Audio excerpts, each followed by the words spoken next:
Hola, un saludo a todas y todos. Como me presentaron, mi nombre es Gustavo Ulcuello, hago parte del pueblo indígena NASA en el departamento del Cauca. Actualmente hago parte de la Comisión Nacional de Territorios Indígenas, un espacio de concertación entre pueblos indígenas y gobierno nacional para todos los temas que tienen que ver con la protección y cuidado de los territorios indígenas. Bueno, vamos a iniciar. Yo quiero iniciar este panel haciendo una reflexión en torno a esa integración de los conocimientos ancestrales en el ejercicio de la política pública. Y de ellos una experiencia es que hace años vi un documental que hablaba sobre el tema de las quemas que hacen los pueblos indígenas en el norte de Australia y en su momento me impactó mucho. Ese documental inclusive se proyectó también el año pasado en el marco de la COP16 en Cali, y uno ve cómo los pueblos indígenas queman hectáreas de tierra, y uno diría, pero ¿por qué queman la tierra? En esta región uno hace una cosa de esas y obviamente se impactaría muchísimo, pero resulta que es una tradición de los pueblos indígenas de Australia hacer unas quemas de protección, que son las que luego revitalizan la tierra y generan un ciclo armónico.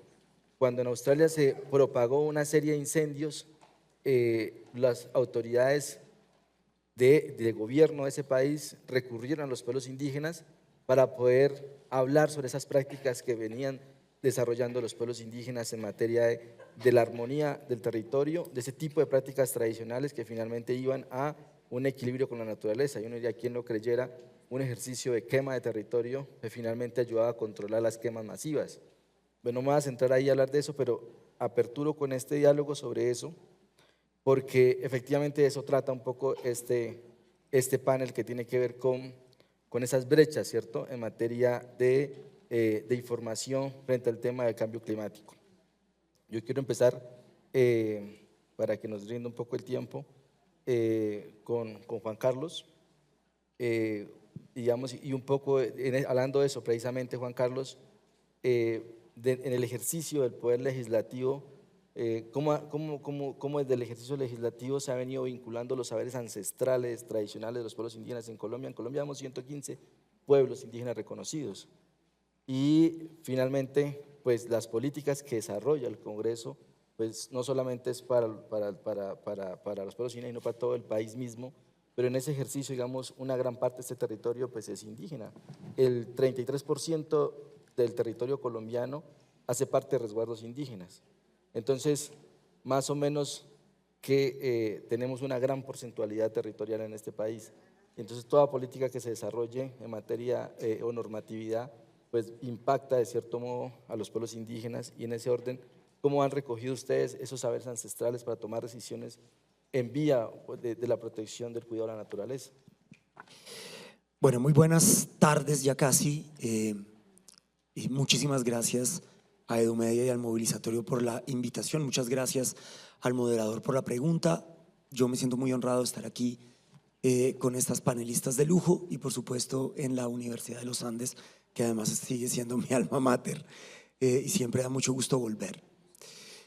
A mí me gustaría empezar por contarle una anécdota que me acaba de venir a la cabeza mientras usted me hacía la pregunta, y es que el año pasado tuve el honor de acompañar a una comunidad indígena del Guaviare, bueno, en realidad está ahí entre el Vaupés y el Guaviare, los jaguares del Yurupari, y los pude acompañar a Oslo, al Congreso noruego, porque como ustedes saben, desde que llegó Lula a Brasil, y esto ahora va a estar más emproblemado de lo que voy a contar, pero desde que llegó Lula a Brasil, mucha de los recursos de cooperación internacional empezaron a irse hacia Brasil, dejando muchos proyectos que venían siendo financiados en países como Colombia, Ecuador o Perú, por parte de las diferentes cooperaciones internacionales, la alemana, la noruega, la británica, porque en la época de Bolsonaro pues no tenía ningún sentido invertir esa plata de cooperación internacional en temas climáticos, pero una vez llega Lula, entonces esas cooperaciones se vuelcan una vez más hacia Brasil, desfinanciando programas importantísimos como el de los jaguares del Yurupari, que por supuesto hacen parte de una de las áreas o el área no municipalizada más grande de nuestro país, y ellos lo que quieren es ver cómo se puede entregar esa autonomía territorial, casi que la municipalización de esos territorios para las comunidades indígenas. Y eso se hace con recursos de la cooperación internacional y con algunas gestiones que hemos hecho nosotros ante el Ministerio del Interior. Y tuve la oportunidad de viajar con uno de ellos que era un tradicional, y con nada más y nada menos que Martín von Hildenbrand, hoy pues presidente de la OTCA, que es la organización que permite la cooperación panamazónica de los 8 países de la cuenca amazónica. Y uno de ellos me dijo, es que cuando Martín llegó hace miles de años a estos parajes, nos preguntó por qué nosotros no éramos dueños de esta tierra. ¿Por qué a nosotros no nos titulaban en aquella época? Y lean el libro de Martín von Hildenbrand, eran básicamente pueblos que habían sido casi que esclavizados para la industria del caucho. Y entonces cuando Martín, antropólogo, científico, le pregunta a esas comunidades por qué no son dueños de la tierra, ellos no podían entender la pregunta. Esa pregunta era absolutamente incomprensible. Porque la concepción de esos pueblos indígenas es que ellos le pertenecen a la tierra y no la tierra le puede pertenecer a ellos. Luego dar cualquier batalla por la municipalización, por el control territorial, por la posesión, era una cosa absolutamente incomprensible. Y fíjese, de esa conversación nacen los derechos que tienen hoy los pueblos indígenas, que están consignados en la Constitución de 1991, y yo que tengo la oportunidad de viajar por múltiples países de América Latina trabajando con comunidades indígenas, nosotros tenemos un avance gigantesco en esa materia con respecto a Perú, a Ecuador, a Bolivia, a Brasil, donde todavía están peleando por la demarcación de los territorios indígenas, ni siquiera están demarcados en Brasil. Entonces, hemos tenido un avance gigantesco legislativo en Colombia desde la Constitución de 1991 en esa materia, y sin embargo, tenemos unas brechas todavía enormes. Y tenemos unas brechas enormes porque nosotros seguimos viendo a la naturaleza y a los recursos de los que habla nuestro moderador, que son el territorio de las comunidades indígenas, como un bien o como un objeto. Y en cambio ellos lo ven como un sujeto del cual ellos hacen parte. Eso, para la comprensión del Congreso de la República, es hablar en japonés avanzado. Hay que decirlo de esa manera. Y por eso las fórmulas a través de las cuales este Congreso o los anteriores Congresos, cualquiera, el Congreso desde 1991 ha podido apropiar los conocimientos indígenas para legislar, es realmente muy pobre y muy poco. Y esto tiene que ver primero con que quienes están en la representación en el Congreso de la República, un poco igual que en Brasil, hacen parte de lo que en Brasil llaman la bancada ruralista, que ve más bien a los pueblos indígenas como el enemigo del desarrollo territorial y no al contrario, como los dueños, que no son dueños porque no pueden ser dueños porque ellos no lo conciben, pero quienes de manera legítima ocupan ese territorio de manera ancestral. Y entonces me han hecho varios signos de que ya se me acabó el tiempo, pero a lo mejor puedo terminar de responder en la siguiente pregunta. La realidad es que para integrar el conocimiento tradicional de nuestros pueblos ancestrales, pues los congresistas vamos a tener que acercarnos a ellos mucho más.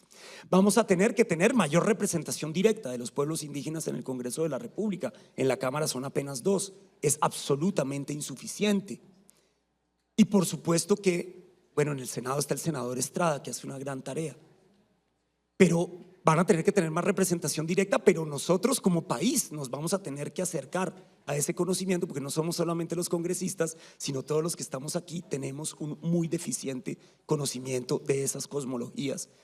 Y creo que es un deber ciudadano colombiano, y por supuesto que debería ser obligatorio en el pénsum educativo de Colombia poder entender esas cosmovisiones, poder al menos entender que tenemos multiplicidad de lenguajes, de visiones y demás, porque de otra forma, pues simplemente digamos que ese diálogo intercultural, justamente para poder apropiar el conocimiento indígena en lo público, va a ser deficiente. Gracias, Juan Carlos. Sí, efectivamente, el tema de la perspectiva de la mirada de los pueblos indígenas muchas veces efectivamente no se ha logrado como comprender, ¿no? Muchas veces nosotros, como por ejemplo, no hablamos de recursos, sino de armonía con el territorio, porque hacemos parte del mismo. Y efectivamente muchas veces cuando uno ve a la tierra como un recurso, ¿cierto?, de la cual uno seguramente puede extraer, pues cambia toda la lógica de la visión. Y creemos que efectivamente han habido avances importantes en el Congreso, el hecho de que antes de la Constitución, pues nosotros hemos visto como menores de edad. Hoy día, y justo en el marco de la minga que acaba de pasar estos días, el gobierno, a través de una serie de decretos, logró reglamentar el tema que tiene que ver con el reconocimiento de los territorios indígenas para su funcionamiento, porque constitucionalmente está ya reconocido, pero digamos no había un procedimiento que le diera, digamos, como un tratamiento a eso. Entonces, en esa misma vía, ¿cierto? Y como para continuar aquí la conversa, pues quiero hablar con Carolina, que nos cuente un poco sobre cómo se puede lograr una gestión ambiental urbana que dialogue con los saberes locales y comunitarios. Mil gracias, Gustavo. Yo tengo una presentación breve, pero sí quería mencionar dos cosas en seguimiento a la excelente intervención del representante, y es, primero, el tema normativo de esta mañana, de esta semana, es clave estudiarlo. Para quienes tengan la oportunidad de estar en la academia, el tema de las ETIs, las entidades territoriales, cómo se diferencia la autoridad ambiental de las funciones ambientales, es un tema que esta semana he visto el país. Claro, hay tanto escándalo que se nos pasan las cosas importantes sin ver, y ese es un cambio normativo enorme que hay que mirar con lupa. Y en estos temas que tienen que ver con lo ambiental y lo indígena, yo creo que uno de los temas que no hay suficientemente cubrimiento en los medios de comunicación y que lo merece es el tema de los representantes de los pueblos indígenas en las corporaciones autónomas regionales, que me parece difícil decir que son indígenas la gran mayoría de ellos. Es decir, hay una politización vía unas representaciones indígenas, y por lo menos en las cárceles de los consejos directivos de los que yo he hecho parte, poca representación de los temas, las prioridades y la visión no quiero decir mal, cosmogónica, perdón, se me dañó el español, indígena, cosmogónica, dentro de las autoridades ambientales que tienen realmente gran parte del poder de determinar qué es lo que pasa en los territorios. Entonces, dos temas que dejo como de tarea. Y muy rápidamente, antes de que me empiecen a salir los papelitos, perdón, me voy a voltear porque ya los ojitos no… Ay, no se está moviendo aquí, se está moviendo allá.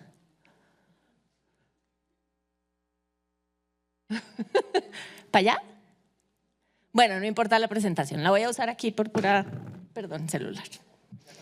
¿Sí? Ya cambió. Ya, sí, era aquí, listo.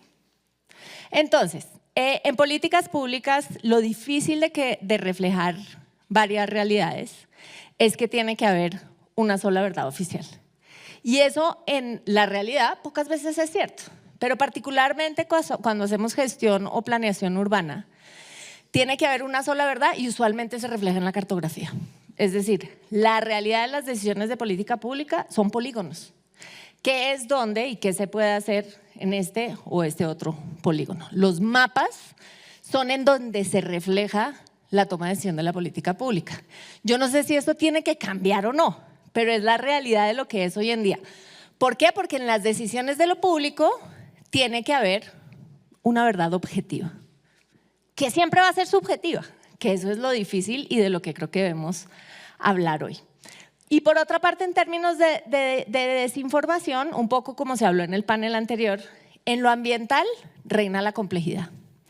En lo ambiental rara vez hay algo sencillo. ¿Por qué? Porque vivimos en ecosistemas y cada factor, cada variable de un ecosistema depende de otro.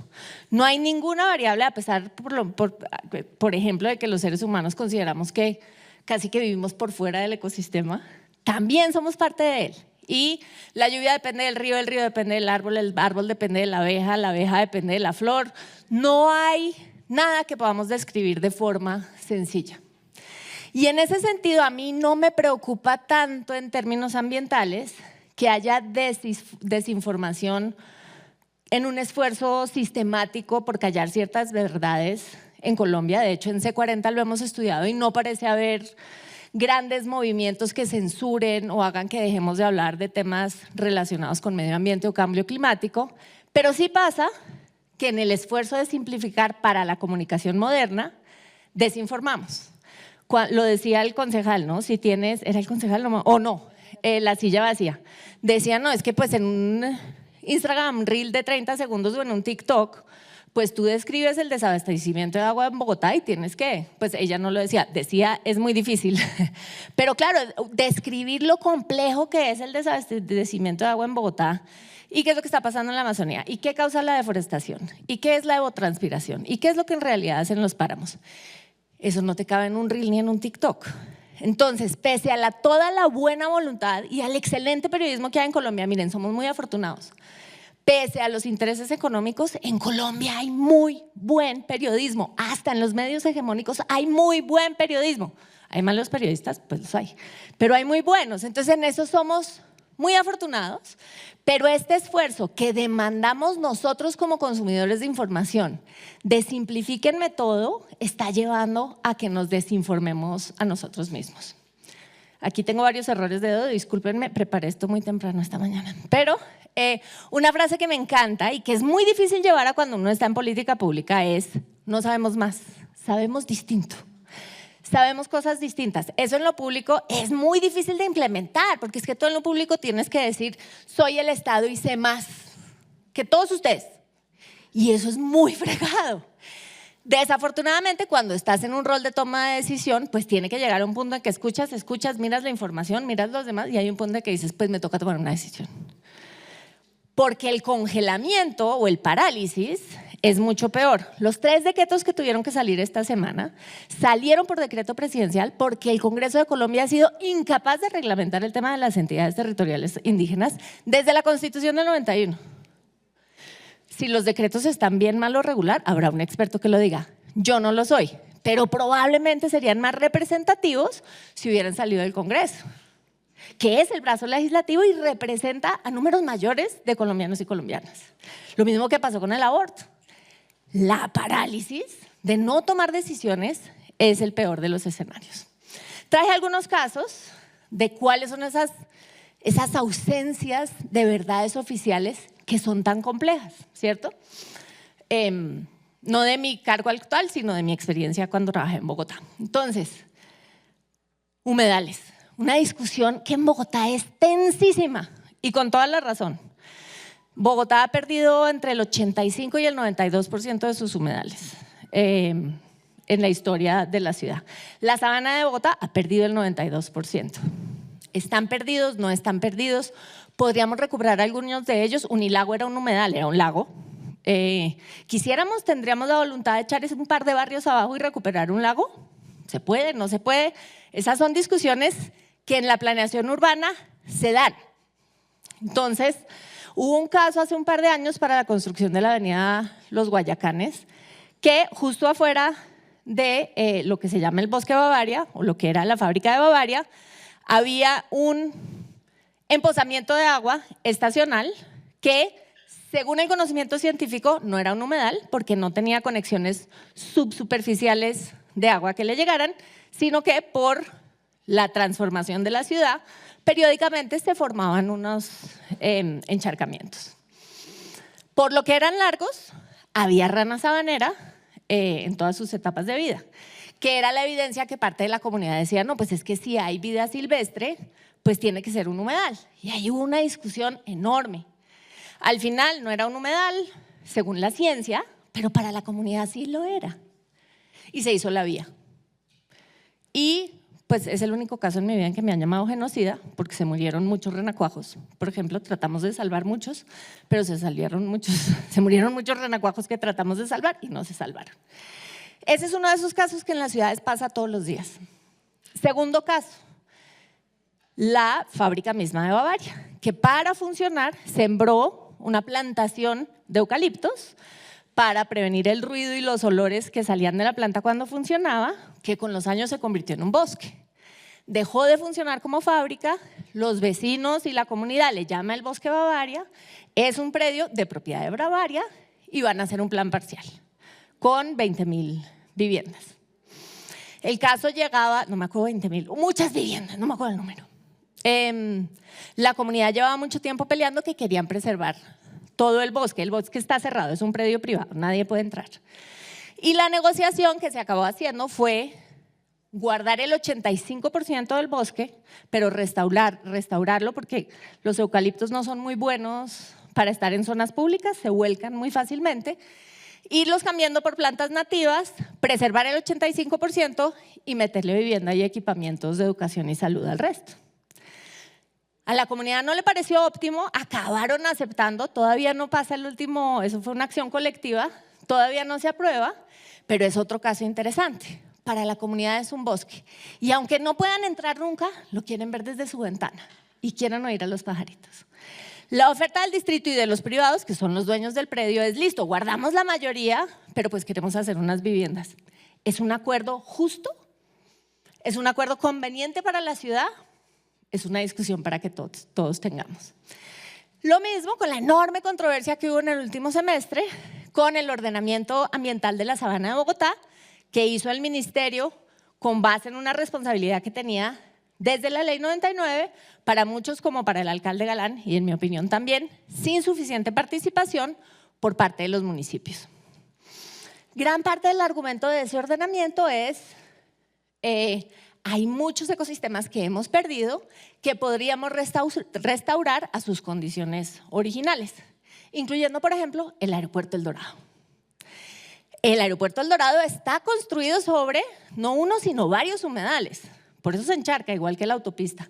Decisiones que se tomaron en los 50, en los 30 y que han ido.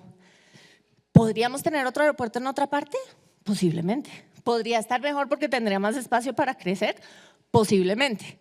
¿Se podría restaurar un humedal después de toda la intervención que ha habido? No lo sé. Pero esa es parte de la discusión de buscar una sola verdad o varias. Y en eso, esta propuesta no es mía, es de Alfonso Rodríguez y de una organización que se llama Comba Internacional. Desafortunadamente, la planeación urbana en Colombia tiene a quedarse dentro de 2 o 3 pasos de este esquema. A veces imaginamos, diseñamos y planeamos, pero nunca o rara vez juntos sentimos, pensamos, imaginamos y después diseñamos y planeamos para gestionar y realizar. Para mí en Colombia la gran debilidad es que que nos falta el principio y el final. Ni sentimos ni pensamos el territorio, pero tampoco gestionamos y realizamos mucho. El gran logro de un gobierno es saqué un poto, hice un plan de desarrollo. Y eso no es hacer lo que dice ese plan. Entonces, sentir, pensar, imaginar desde un principio y posteriormente gestionar y realizar sería mucho más útil. Mil gracias. Bueno. ¿Puedo hacerle una Sí, claro. un- Una réplica. Okay. No es una réplica. No, una complemento. Un poquito de réplica al principio, pero no. Carolina hace una extraordinaria exposición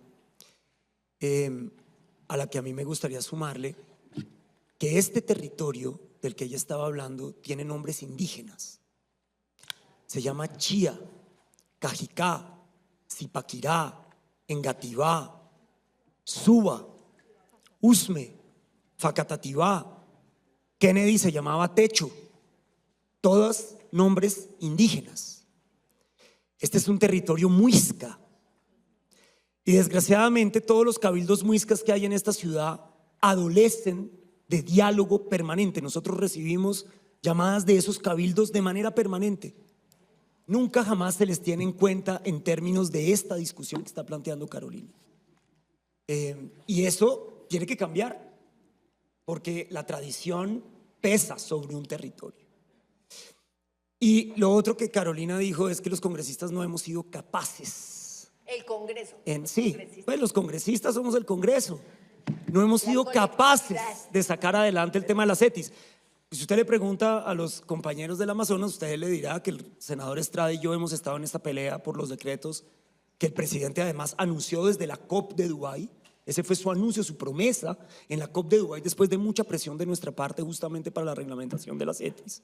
Pero es verdad que es absolutamente imposible reglamentar los temas que tienen que ver con los territorios indígenas por una razón básica, y es que en el Congreso de la República la representación es ruralista, y eso no va a cambiar hasta que no cambie la representación del Congreso de la República. Yo lo dije en mi primera intervención y lo quiero repetir aquí, porque además en un panel en la COP16 al profesor Noure, posiblemente uno de los científicos más importantes en términos de la conservación de la Amazonía, le preguntó, el moderador de la CAF le preguntó: si usted tuviera que tomar una decisión, la decisión más importante, si usted pudiera hacer un cambio para mantener a la Amazonía lejos del tipping point, ¿cuál sería esa decisión? Increíblemente el profesor Noure, que es un científico, lo que dijo es derrotar a las bancadas ruralistas en los congresos de América Latina. Y esa es una realidad de apuño, y esa es la realidad histórica de nuestra colonización, de la forma en que se hizo, de la forma violenta y por supuesto casi que genocida de los pueblos indígenas de América Latina, que tristemente todavía se da en nuestros territorios. Y si no, vaya y mire en Ecuador cómo está la cosa con los Guaraní, que van a desaparecer porque no quieren desmontar a pesar de un referendo de que quedaron 60-40. En un año solamente quitaron uno de los pozos del Yasuní, y mientras tanto una comunidad que era una comunidad no contactada, que tiene que salir de la selva a defender su territorio de las petroleras, pues está en grave peligro de desaparecer, simplemente porque esa ha sido la violencia con la que hemos tratado a esos pueblos. Entonces yo solamente sumarle justamente a que este territorio sigue siendo nombrado con los nombres de sus ancestros. Gracias. Gracias, Juan Carlos. Sí, efectivamente hay un tema de cómo concebimos efectivamente la mirada de los pueblos, y en ese orden, ¿cierto? Hablando precisamente de ese tipo de bancadas, a nosotros los pueblos indígenas pues nos han tildado de terratenientes, porque si ustedes miran, en este momento hay 889 resguardos indígenas que están representados en 23.3 millones de hectáreas de tierra, de las 112 que tiene Colombia. Entonces, uno dice, efectivamente, si uno mira esos números, pues uno dice, pues sí, obviamente es mucha tierra, pero si usted mira dónde está esa tierra, efectivamente la Amazonía colombiana, la Orinoquía, una gran parte en el Pacífico, otra gran parte en la Guajira, una gran parte en la región andina, pues que son los territorios efectivamente donde hoy está la biodiversidad, donde hoy están los bosques, y lo que les ha logrado, digamos, como salvaguardar un poco, además con lo que hay juntando lo de parques y otros espacios de áreas protegidas que tiene este país, pues es, digamos, lo que soporta y amortigua un poco lo que el país hoy inclusive se reconoce como un país muy diverso, ¿cierto? Muy multidiverso en biodiversidad, y eso hace parte efectivamente de esos aportes que hemos tenido los pueblos, y yo creo que eso es lo que hace falta, digamos, como dialogar con eso en nuestras cosmovisiones, en nuestros mandatos, digamos, sobre la ley de origen. Siempre se dice que los pueblos tenemos que estar en equilibrio, en armonía con la naturaleza, porque somos parte de ella, y muchas veces cuando planeamos nuestros territorios, vivir en ellos, uno planea sobre todo esto mismo, como uno pensarse que si esto es un sitio sagrado, pues yo no puedo levantar una vivienda, pero necesito levantar mi vivienda igual. Entonces digamos que le hace falta un diálogo mucho más profundo a cómo planear más efectivamente de eso, de pensar antes de construir y luego ver que efectivamente fallé en mi construcción, en el reconocer un poco los derechos, en superar esa discriminación, ese racismo estructural que todavía existe en este país, no solo con los pueblos indígenas, sino con la población afrodescendiente e inclusive rom que habita aquí en Colombia. Y entonces en ese orden yo quería inclusive hablar con Natalia, y con Natalia hablar un poco sobre el tema de cómo la educación puede ayudar a cerrar esas brechas informativas, ¿cierto? Y cómo eso se puede traducir en acciones climáticas, de un poco lo que hemos venido hablando aquí. Creo que el tema de la educación es un fundamental mucho más en el escenario en el que estamos en este espacio. Vale, gracias Gustavo. Qué nota de conversación. Incluso desde esta mañana, oyendo la apertura, al invitado, he ido como recogiendo un poco de ideas. No sé, al principio había cierto sentimiento negativo y dramático por el tema de hoy. Ha ido cogiendo como más vuelos, se ha empezado a hablar de educación, ahorita ya empezamos a hablar de población indígena que para bien o para mal, siempre están como en la misma línea de los niños, las niñas y los adolescentes cuando se habla de población vulnerable. Entonces, como en Escazú, no sé si se han leído el acuerdo de Escazú, pero hay una mini puerta para la niñez y la adolescencia porque se habla de población vulnerable y entonces ahí nos metemos los que trabajamos en estos temas de cambio climático y niñez. Y ahorita oyéndolos a ustedes, pues me dieron unas frases geniales para la conversa que traje. Yo hice presentación también como Carolina, todas juiciosas. Voy a tratar de coordinar en eso. Pero digamos, la de somos territorios, que somos naturaleza, ¿no?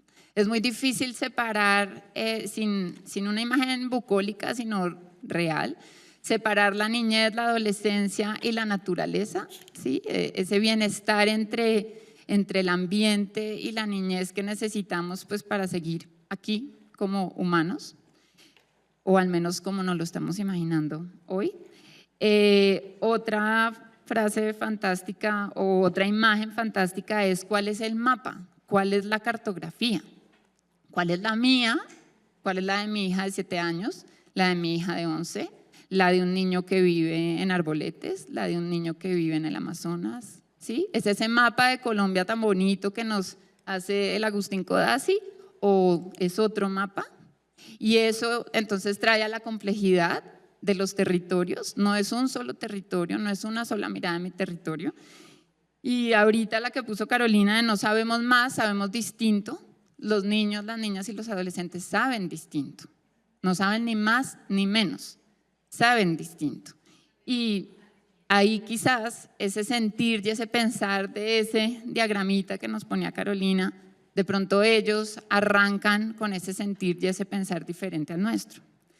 La pregunta que me hace Gustavo es re compleja, digamos, la educación, la información, la acción climática, y un poco mi línea de pensamiento me llevó realmente a pensar, no sé para dónde, me llevó a unir la educación climática o la educación para la acción climática con la educación de calidad.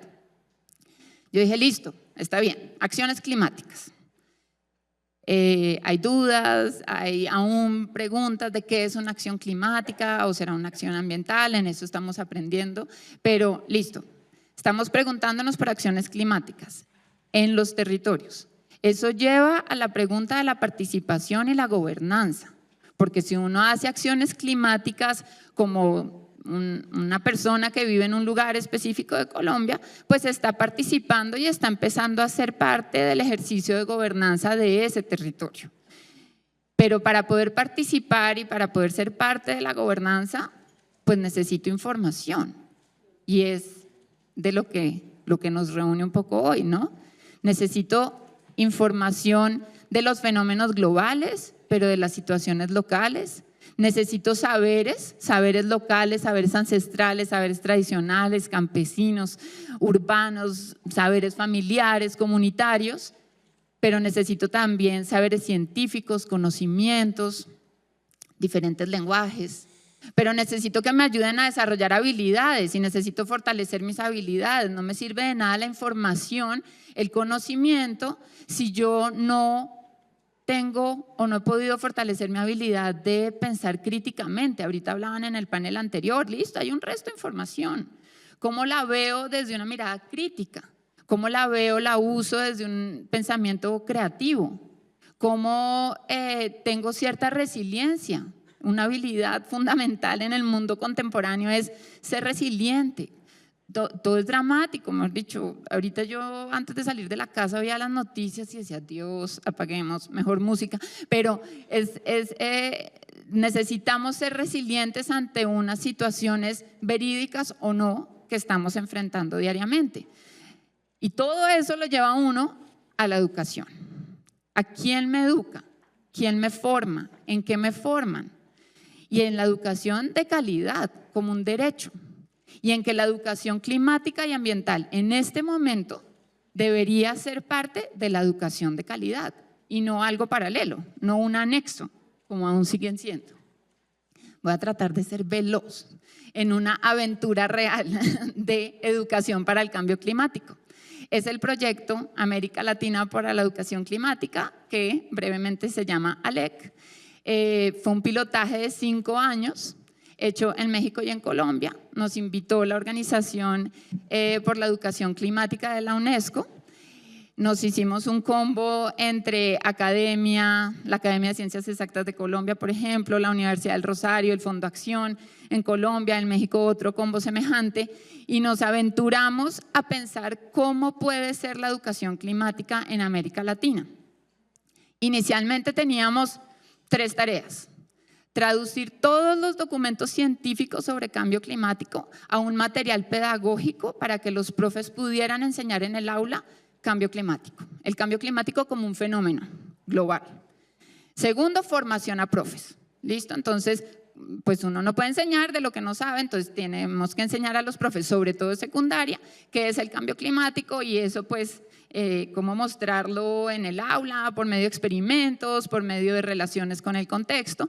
Y lo tercero, una red de práctica, empezar a juntar a profes que están haciendo la tarea para que conversen, pues porque es que el cambio climático es demasiado grande y complejo y monstruoso un poco, entonces yo solito haciendo esta vuelta pues me siento un poco angustiado, entonces comenzar a hacer una red de práctica. Y en esta aventura empezamos a tener 10.000 preguntas que nos han llevado realmente a construir el puente entre la educación y la acción climática. ¿Qué hacemos con la diferencia de territorios? Sí, está el Acuerdo de París, están los documentos oficiales de cambio climático. Eso se traduce, la ciencia lo traduce, nos enseñan el fenómeno global.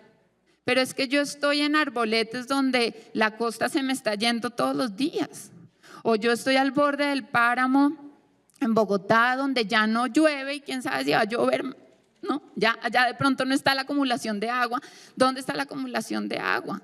No, es que yo estoy en el Amazonas, no, yo estoy en la costa pacífica, yo estoy en la Orinoquía, yo estoy en una ciudad pequeña que está creciendo. Entender la relación entre educación ambiental y educación climática. ¿Es diferente? ¿Estamos en un tránsito? ¿Es un tránsito? ¿Pueden ser compatibles? Uno lee entonces la Política Nacional de Educación Ambiental actual y no se habla de cambio climático. La nueva, la actualizada, parece que sí. Pero en la práctica, ¿cómo vive un profe, un niño eso?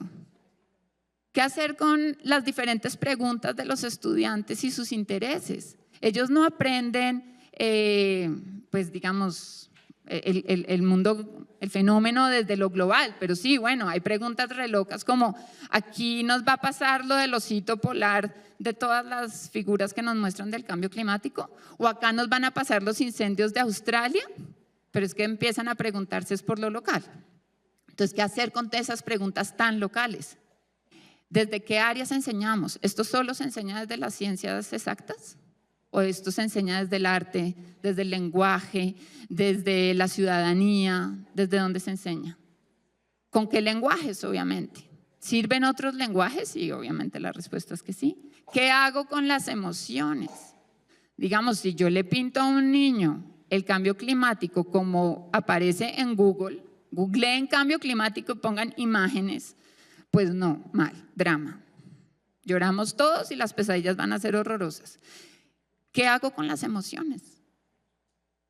¿Qué hago con la educación climática y la primera infancia? ¿Desde dónde enseño cambio climático? ¿Desde la educación inicial? ¿O me toca en la secundaria casi universitaria porque son los que pueden explicar el fenómeno desde la ciencia? ¿Es adentro o afuera del salón? Piensen en las acciones climáticas, ¿son adentro o afuera del salón? ¿Dónde está la información? ¿Quién genera los datos? Y ahí se conecta con las acciones climáticas. Y con esto de no sabemos más, pero sabemos distinto. ¿Quién nos está informando? ¿Quién nos está dando el dato? ¿Quién nos está dando el dato y el análisis meteorológico del lugar específico en el que yo vivo y la historia meteorológica de los últimos 2 años de Barichara, Santander, donde ya casi no llueve? ¿Cómo y quién divulga? ¿Quién divulga mi experiencia como profe? ¿Quién divulga mi experiencia como estudiante?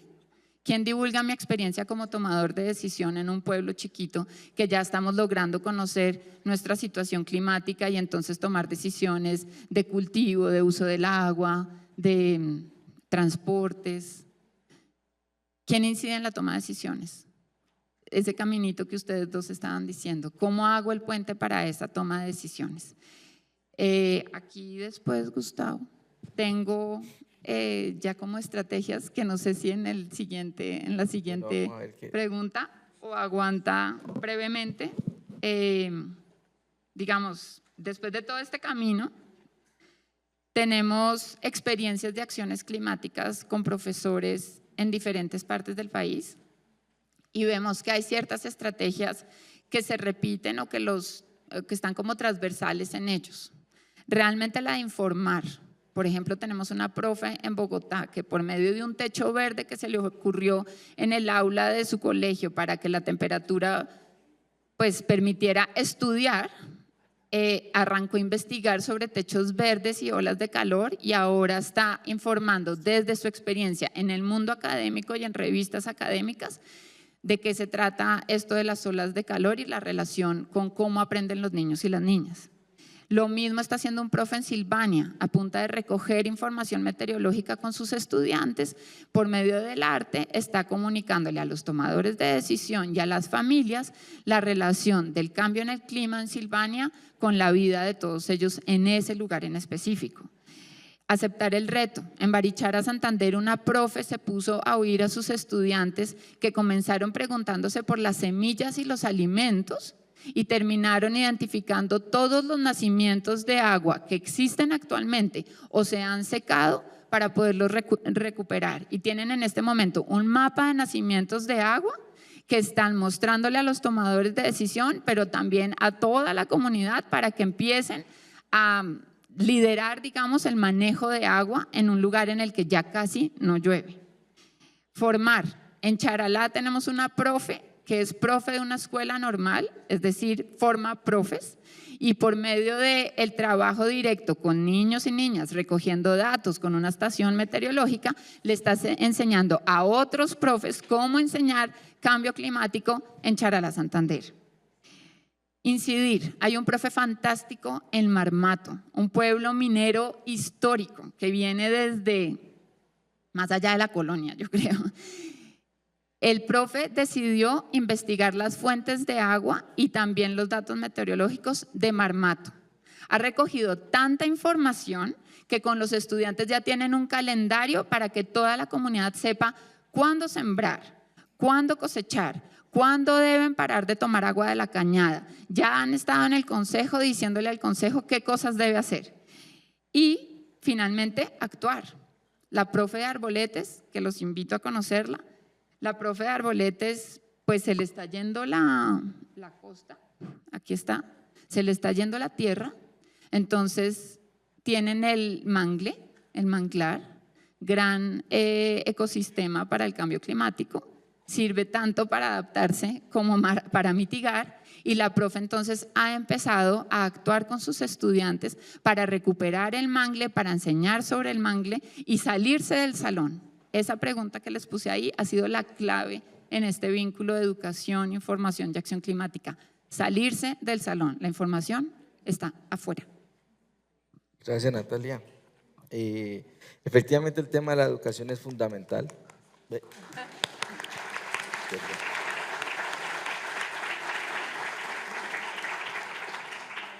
El tema de la educación es fundamental, creo que estos ejemplos son muy importantes. Nosotros, por ejemplo, los NASAs, que pues fuimos, digámoslo así, formados en lo católico por muchas décadas, ¿cierto? En las últimas generaciones hemos venido tratando de como fortalecer la educación propia. Y hoy día nuestros niños, por ejemplo, en un proceso que se llama Huesacahues, que es en lengua indígena, significa nuestro crecimiento. El niño indígena NASA, que está en este proceso de formación, por ejemplo, solo aprenden el español hasta después de los 10 años y aprenden a escribir la gramática del español hasta después de 10 años. Pero hay un proceso de formación que arranca a los 2 años, que es todo el tema de relación con la naturaleza, que es con la familia, con el tejer sombreros, el tejer chumbes. Todo eso hace parte de la formación de cómo nos forma primero nosotros el territorio y luego ya cómo podemos formarnos en la interculturalidad con la educación formal. Y eso hace parte, porque también somos colombianos y tenemos que convivir con ese territorio. Y creo que eso es importante. La universidad misma también, por ejemplo, la Universidad de Medellín tiene hoy una licenciatura por la Madre Tierra, licenciatura de la Madre Tierra se llama, que fue creada por Abadio Grimm. Y hoy, por ejemplo, es una licenciatura. El CRIC tiene una universidad indígena intercultural que tiene ya muchas carreras y creo que este tema de la educación es fundamental, así como es importante la comunicación. Y para ello quiero darle la palabra a Dora, ¿cierto? Y Dora que nos cuente un poco sobre cómo los medios pueden contribuir a ampliar nuevas narrativas que integran a los territorios, las ciencias y los saberes ancestrales. Yo no fui tan juiciosa con la presentación, y no voy a hablar de la comunicación, sino voy a hablar del periodismo específicamente y de qué tanto el periodismo puede hacer o cómo puede lograr unir el territorio, el cambio climático, del que tengo que decir, yo trabajo con Mongabay y dentro de nuestro plan estratégico para 2030 no hablamos ya de cambio climático, sino de la emergencia planetaria en la que está la pérdida de biodiversidad, la contaminación y el cambio climático, porque creemos que que es un poco más la acción climática, ¿no? Y estamos viendo que lo que se necesita de los medios de comunicación y yo creo que de hecho más que de los medios, yo que he trabajado en medios grandes, pequeños, alternativos, tradicionales, yo creo que el cambio tiene que ser en cada periodista.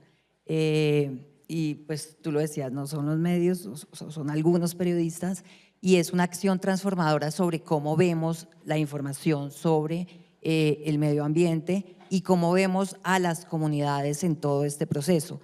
Entonces, lo primero que tengo que hablar es del tema de la ciencia y es nosotros tenemos que lograr bajar los temas de ciencia y combinarlos con las voces que vienen desde los territorios. O sea, esta es la única forma en que realmente podemos dar la información. O sea, cada vez que hablamos de la zona de los jaguares de Yurupari y de cómo han logrado tener el 98% del bosque aún preservado, entonces por eso cada vez que vemos esas carreteras en las imágenes satelitales nos enfermamos y nos hacemos mucho más responsables como periodistas quienes estamos al frente del cambio climático, es que es una gran responsabilidad, pero es una responsabilidad que no podemos asumir solos y en las que hay varios frentes de los que voy a hablar solamente un poco. El primero es el tema de la desinformación climática. Tú decías que no han detectado acá en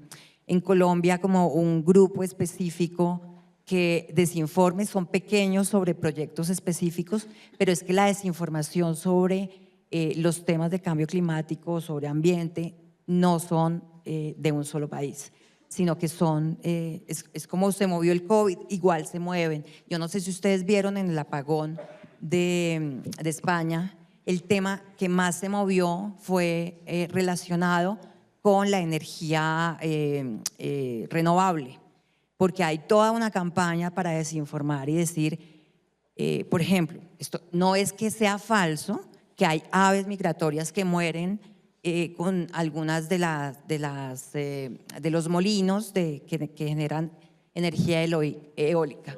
Pero si comparamos científicamente con datos y con estudios mundiales, globales, no solamente de un país, la pérdida de biodiversidad que generan los combustibles fósiles versus las aves que mueren y que al final cambian su recorrido, no es lo mejor, pero si se comparan es algo así como de 8-1. Entonces, es esta información. Es lo mismo cuando se empieza a divulgar todo sobre de qué sirve que tú recicles. O sea, aquí en Colombia que no cambiamos de estación, nuestra ropa puede durar muchísimo tiempo. Pues ¿para qué reciclas? ¿Para qué haces reventa de tu ropa? ¿Para qué mueves eso? Pues si al final son los que se mueven en avión, son las grandes, son los países poderosos los que más generan todo el problema del cambio climático. Eso es cierto, pero eso no quiere decir que tu acción no signifique algo dentro de todo el entorno de contaminación y de cambio climático. Y voy a otra cosa que me parece muy importante y es cómo llegamos a los territorios. Entonces es elevar la voz de quienes saben de quienes tienen realmente el conocimiento ancestral de cómo se ha mantenido el medio ambiente hasta ahora, y hacerlo compartiendo conocimientos. O sea, no es que llegamos a enseñarles, que carajo nos enseñan ellos siempre, pero sí podemos compartir conocimientos. Entonces, allá se mueve WhatsApp, sí, pero Facebook sigue en los territorios y en la región siendo el que manda. O sea, nos puede parecer aburrido lo que quieran, pero en Facebook es que hay que mover las historias, por lo menos para que llegue a las regiones. Y esto, por ejemplo, es muy importante. Entonces, es compartir. Entonces, ¿cómo es que ustedes hacen para preservar, para mantener, para que las chagras no se conviertan en deforestación? Es un poco lo que pasaba en Australia, ¿no? Y es, las chagras, claro, se ven unos pequeños rotitos en las imágenes satelitales, pero las chagras no generan estos focos de deforestación que tienen 100 vacas, por supuesto. Entonces es un poco es partir del respeto por la sabiduría del otro, y es lograr que haya una participación activa, digamos, en cómo se generan los procesos. Las historias se hacen conjuntamente. Eso en Consejo de Redacción lo hemos visto mucho cuando vamos a los territorios. Por eso, aunque la pandemia nos llevó a un tope en la virtualidad, la volvimos a bajar y volvimos a volver a regresar a las regiones, a llevar los textos y a producir la historia uno a uno y de la mano con ellos. Y ya me toca cerrar porque ya creo que estamos repasados de tiempo. Vale. No, pero si quieres cierra. No, no, ¿cerramos todo? No, tú. No, sí, sí. creo que cerrar Por era temas yo. de… Efectivamente, pues los tiempos han estado cortos, pero es muy importante lo que aquí se ha hablado. Yo creo que desde la importancia, desde la educación, desde la gestión pública, desde la planeación en la búsqueda por una armonía con el territorio, desde el periodismo mismo, yo creo que es fundamental seguir hablando del tema de las brechas informativas, ¿no? Hay gente que habla de los desiertos desinformativos en el periodismo, ¿no? Se habla un poco y si uno mira, por ejemplo, la Amazonía y la Orinoquía, son regiones sobre las cuales se habla muy poco, ¿cierto? Y también de aquí hacia allá, muchas veces cuando uno efectivamente recorre esos territorios, uno ve que muchas de las decisiones que se toman aquí en Bogotá, en la capital, no llegan casi en conocimiento de los territorios, aunque los impacta. Y yo creo que es clave ver cómo podemos superar ese tipo de brechas. Colombia, este gobierno, está en la construcción, entiendo, de un plan de conectividad nacional. Ahora, la conectividad no resuelve de fondo la situación actual, ¿cierto? E inclusive hay debates, ¿no?, sobre cómo hay veces montando una antena en un territorio, eso afecta en nuestro caso nuestros sitios sagrados. Y hay un debate ahí sobre si conviene o no como aperturar toda la tecnología, la internet en muchos territorios indígenas que podrían afectar un poco sus dinámicas culturales, pero sí creo que es importante que efectivamente esté presente este tipo de diálogos. Lastimosamente no nos da el tiempo para había más preguntas aquí, pero queremos agradecer por el tiempo, por el espacio que hemos aquí aperturado. Creo que es fundamental seguir abriendo este tipo de espacios a movilizatorio, digamos, que aperturó este espacio por invitarnos, porque creo que es necesario que se siga conociendo un poco desde la gestión que se hace del legislativo, aunque es difícil, entiendo, como dice Juan Carlos, nosotros también tenemos congresistas indígenas que hay veces es difícil, porque obviamente un congresista indígena que está por una situación especial, pues es muy poco lo que puede hacer, efectivamente. La educación todavía tiene mucho por trabajar, ¿cierto? El tema de la comunicación y el periodismo creo que es fundamental. Nosotros, Pro Indígenas, hoy día contamos con 42 emisoras indígenas y creemos que la radio, por lo menos en lo indígena, sigue siendo una estrategia importante para seguir llegando a los territorios con información clave. Y el tema de la gestión de nuestro territorio, porque creo que tenemos que vivir en una convivencia en armonía con él, porque eso hace parte de cómo nosotros nos relacionamos con nuestro entorno. Y en la medida que superamos todo esto, ¿cierto?, podemos convivir, pues podemos seguramente en un futuro no hablar de cambio climático ni afectación a la pérdida de la biodiversidad, pero eso hace parte de las acciones que tenemos que tomar efectivamente nosotros. Entonces, con eso quiero cerrar el espacio, agradecer por el tiempo que tuvimos y agradecer a los panelistas aquí por sus palabras y sus reflexiones. Muchas gracias.